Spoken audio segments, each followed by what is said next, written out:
Pay attention, be astonished, tell about it.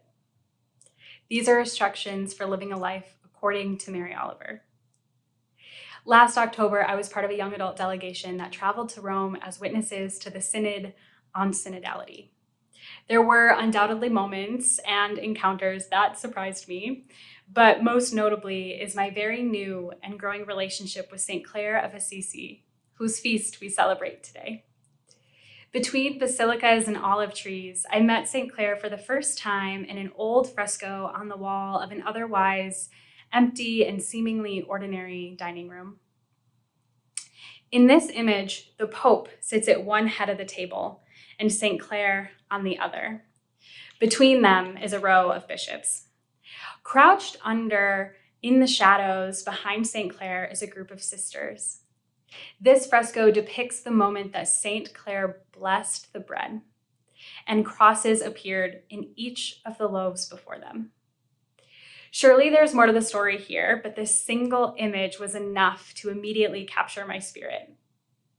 Who is St. Clare, and how did she end up in this moment? St. Clare is the first of 3 daughters in a wealthy and noble family. At 15, she refused to marry. At 18, she ran away from home to meet with Franciscan friars in a small chapel, exchanging her wealth for a woolen habit. Both her father and her uncle had attempted to dissuade her with varying levels of force, but she remained. At 21, she reluctantly became the abbess of the forming order. The miracle that St. Clare is potentially most known for, again, includes bread, the Blessed Sacrament. Near the end of her life, St. Clare was rather sick and bedridden, and one night there was an army approaching, prepared to attack. In a panic, her sisters ran to her room. St. Clare rose, retrieved the monstrance from the chapel, held it out the window, and appealed to God before the oncoming violence. The army fell back. These stories of St. Clare give us such rich context to better understand the bread of life. Through her hands, the bread was blessed, and in her hands, the host saved a whole people. St. Clare's life is a constant devotion to and a willingness to become for others the bread of life. She makes an incredible companion to break open this week's readings. In our first reading, we witness Elijah in the desert ready to give up. "This is enough," he says. "Take my life. I am no better than my father's." In this moment, we see Elijah's desire to be different, to not repeat the harms and the sins modeled before him. And yet he has, and we hear his despair. An angel responds to him, "Get up and eat." Even in this divine response, there's no mystical promise, no explicit forgiveness for Elijah, nor a vision of what lies before him. These words are a simple command to remain alive and walk into a future unknown. In our second reading, we're reminded to imitate God. And this often means, as it did for Elijah, that something must change. Weaving these readings with the life of St. Clare, we see an example of someone who chose to change things and to live in love. St. Clare is well known for her pious simplicity and sacrifice. And while we can admire the rejection of gold and jewels, may we also be inspired by her bravery beyond the material.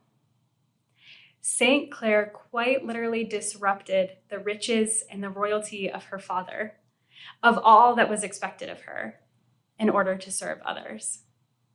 As the oldest daughter, she should have married and into means, yet she knew God's call in her. St. Clare remained faithful to who she was created to be. When people tell us who they are, we should believe them. Likewise, when God reveals to us who we are, we should believe that too.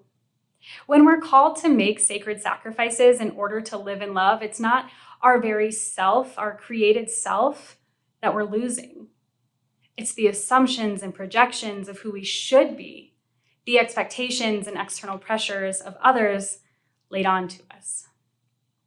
So what if, as modeled by St. Clare and lamented by Elijah, what if the best way to imitate God is to be fully who and how God created us?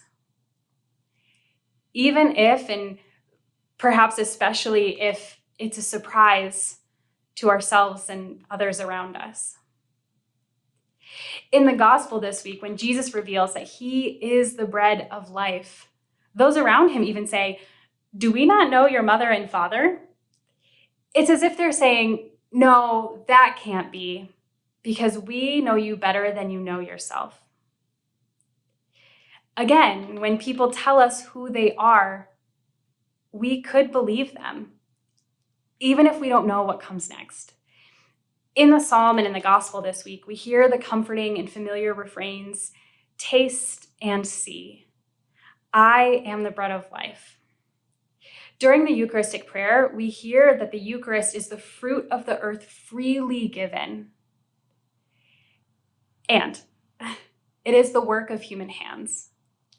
Clare, Elijah, Jesus, and all of us, we have a call freely given by God to live in love. Every day, we are invited to discern what are the works of our hands. St. Clare co-created a Franciscan order for women without hierarchical distinction, serving her sisters until the final days. In her lifetime of becoming and remaining who she was called to be, the works of her hands were miraculous. So what expectations or assumptions are you being called to sacrifice?